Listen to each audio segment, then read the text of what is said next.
চট্টগ্রামের সীতাকুণ্ডের জঙ্গল সলিমপুরে যৌথ বাহিনীর বিশেষ অভিযান চলছে।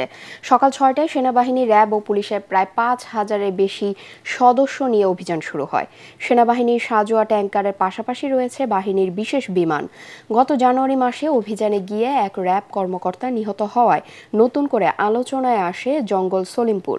পরে সেখানে সমন্বিত অভিযান চালানোর বিষয়টি সামনে আসে।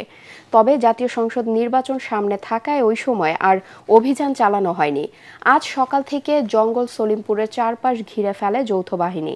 এলাকায় প্রবেশ ও বের হওয়ার পথগুলোতে বসানো হয়েছে তল্লাশি চৌকি। যৌথ বাহিনীর সদস্যরা বিভিন্ন দলে ভাগ হয়ে অভিযান চালাচ্ছেন।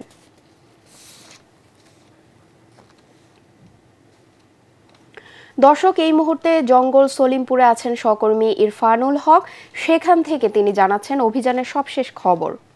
সীতাকুণ্ডের জঙ্গল সলিমপুরে যৌথ বাহিনীর উদ্যোগে একটি অভিযান পরিচালনা করা হচ্ছে। মূলত এই অভিযান চট্টগ্রাম মেট্রোপলিটন পুলিশ, সেনাবাহিনী, এই র্যাব সহ তারা যৌথভাবে এই অভিযান পরিচালনা করা হচ্ছে। সীতাকুণ্ড যেহেতু সন্ত্রাসীদের অভয়ারণ্য ঘোষণা করা হয়েছে, এর আগে আমরা দেখেছিলাম যে আসলে র্যাব কর্মকর্তাকে পিটিয়ে হত্যা করেছে, গণমাধ্যম কর্মীদের উপরে নানাভাবে হামলা হয়েছিলেন এবং সেখানে যখন কোনো বহিরাগত ব্যক্তি প্রবেশ করতে যায় তাদের উপরে নানাভাবে হামলা হয়। নির্দিষ্ট একটি কার্ড ছাড়া তাদেরকে কোনোভাবেই সেখানে প্রবেশ করতে দেওয়া হচ্ছে না।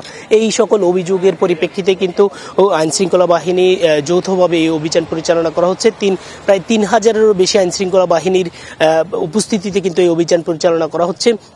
এখানে সেনাবাহিনীর সাঁজোয়া ট্যাঙ্কের পাশাপাশি আমরা দেখেছি অ্যাম্বুলেন্স সাজিয়ে রাখা হয়েছে, যাতে করে যদি কোনো ধরনের কেউ আহত কিংবা নিহত থাকে তাদেরকে যাতে করে দ্রুত সময়ে হাসপাতালে নিয়ে যাওয়া হয়। এখন পর্যন্ত সেখানে ভিতরে কিন্তু গণমাধ্যম কর্মীদেরকে প্রবেশ করতে দেওয়া হচ্ছে এবং আইনশৃঙ্খলা বাহিনী যারা ভিতরে অভিযান পরিচালনা করছেন তাদের পক্ষ থেকে এখন পর্যন্ত আসলে সেখানে কেউ আহত হয়েছে কিনা, কোনো ধরনের অস্ত্র উদ্ধার হয়েছে কিনা সে বিষয়টি এখন পর্যন্ত জানানো হয়নি।